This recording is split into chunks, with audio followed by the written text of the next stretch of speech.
میدان کرب و بلا کے بعد امام سجاد جن کو زین العابدین کہا جاتا ہے، عبادت گزاروں کے لیے زیب و زینت، یہ اس وجہ سے کہا جاتا ہے وہ کثرت کے ساتھ عبادت کیا کرتے تھے۔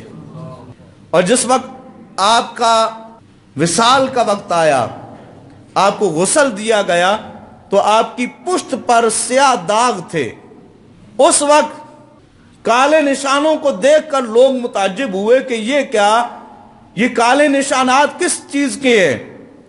اور بعد میں اس بات کا پتہ چلا جب یتیموں کے ہاں ان کا راشن نہیں جاتا تھا، جب بیواؤں کے ہاں ان کا راشن نہیں جاتا تھا، تب پتہ چلا کہ یہ جو سیاہ داغ تھے امام زین العابدین خود اپنے کندھوں پہ ان کے لیے راشن اٹھا کے ان کے گھروں تک لے جایا کرتے تھے۔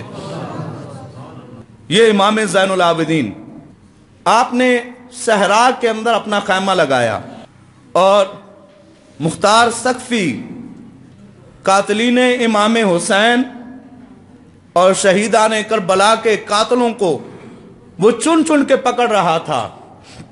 مختار ثقفی جس وقت جنگ جیتنے پہ آیا تو ابن زیاد یہ وہاں سے میدان جنگ سے بھاگا، جو بھی مختار ثقفی کی فوج کے ہاتھ میں آتا وہ اسے قتل کر دیتا۔ یہ جان بچا کے بھاگ کے وہاں سے نکل آیا۔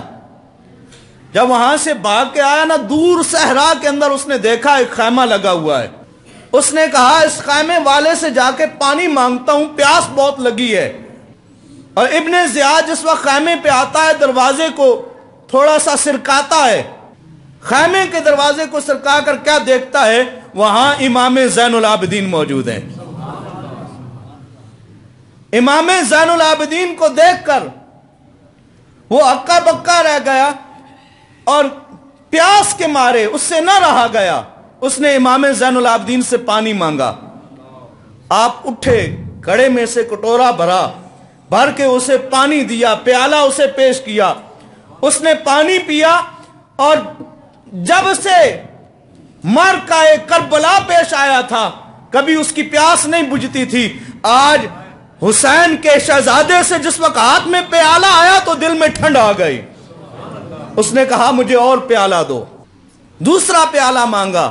امام زین العابدین نے پھر دوسرا پیالہ دیا، پھر اس نے تیسرا پیالہ مانگا، امام زین العابدین نے اسے تیسرا پیالہ دیا۔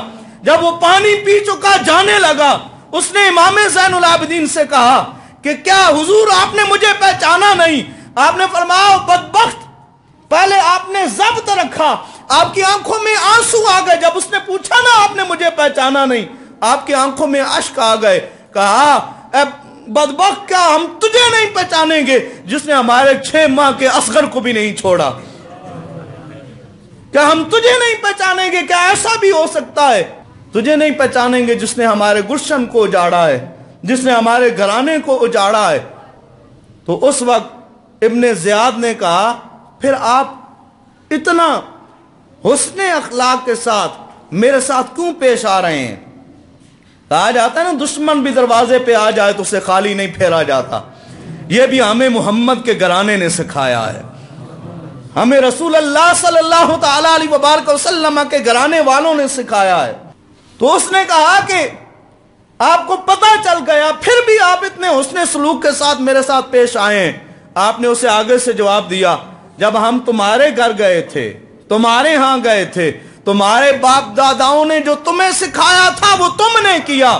آج تم میرے دروازے پہ آیا ہے، میرے باپ دادا نے جو مجھے سکھایا ہے وہ میں نے کیا ہے۔ نعرہ تکبیر، نعرہ رسالت، نعرہ حیدری، مستانہ علیہ گورڑا شریف۔